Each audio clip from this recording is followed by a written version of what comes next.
पाकिस्तान को एक के बाद एक झटके लग रहे हैं। भारतीय सेना के ऑपरेशन सिंदूर से जख्मी हुआ पाकिस्तान अब अंतर्राष्ट्रीय मुद्रा कोष IMF के सामने घुटने टेकने को मजबूर है। IMF ने पाकिस्तान को 11 नई सख्त शर्तों का झटका दिया है, जिससे इस्लामाबाद की मुश्किलें बढ़ गई हैं। IMF ने पाकिस्तान को अगली किस्त का लोन देने से पहले 11 नई शर्तें थमाई हैं। इनमें 17.6 ट्रिलियन रुपए के नए बजट को संसदीय मंजूरी, बिजली बिलों पर अतिरिक्त टैक्स और पुरानी कारों के आयात पर प्रतिबंध हटाना शामिल है। ये शर्तें पाकिस्तान की अर्थव्यवस्था पर भारी पड़ने वाली है। लेकिन सबसे बड़ा झटका IMF की यह चेतावनी है। भारत के साथ तनाव बढ़ने से पाकिस्तान के आर्थिक लक्ष्यों को खतरा हो सकता है। यानी अब पाकिस्तान को भारत के खिलाफ जंग छेड़ने की कीमत अपनी अर्थव्यवस्था से चुकानी पड़ सकती है। IMF ने साफ कहा है, अगर भारत पाकिस्तान तनाव बढ़ता है तो पाकिस्तान की आर्थिक स्थिति और बिगड़ेगी। लेकिन पाकिस्तानी सरकार ने इसके बावजूद रक्षा बजट 18% बढ़ाकर 2.5 ट्रिलियन रुपए कर दिया है।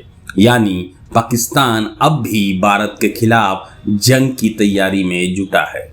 लेकिन सवाल यह है, क्या पाकिस्तान IMF की इन शर्तों को पूरा कर पाएगा? क्या वह अपनी अर्थव्यवस्था को बचाने के लिए भारत के साथ तनाव कम करेगा, या फिर अपनी जिद पर अड़ा रहेगा और दिवालिया होने के कगार पर पहुंच जाएगा? IMF की इन 11 नई शर्तों के बाद पाकिस्तान पर कुल 50 शर्तें लागू हो गई हैं। यानी अब पाकिस्तान को हर कदम पर IMF की मर्जी से चलना होगा। अगर पाकिस्तान इन शर्तों को पूरा नहीं करता तो उसकी अगली किस्त नहीं मिलेगी और देश दिवालिया होने के कगार पर पहुंच जाएगा। और सबसे बड़ी बात, IMF ने साफ कर दिया है कि भारत के साथ तनाव पाकिस्तान के लिए खतरनाक है। क्या पाकिस्तानी सरकार इस चेतावनी को समझेगी या फिर अपनी हठधर्मिता की वजह से देश को आर्थिक तबाही की ओर ढकेल देगी? एक तरफ भारतीय सेना का ऑपरेशन सिंदूर तो दूसरी तरफ IMF की शर्तें। पाकिस्तान अब मुश्किल में फंस चुका है। अब देखना यह है कि पाकिस्तान इस संकट से कैसे निकलता है।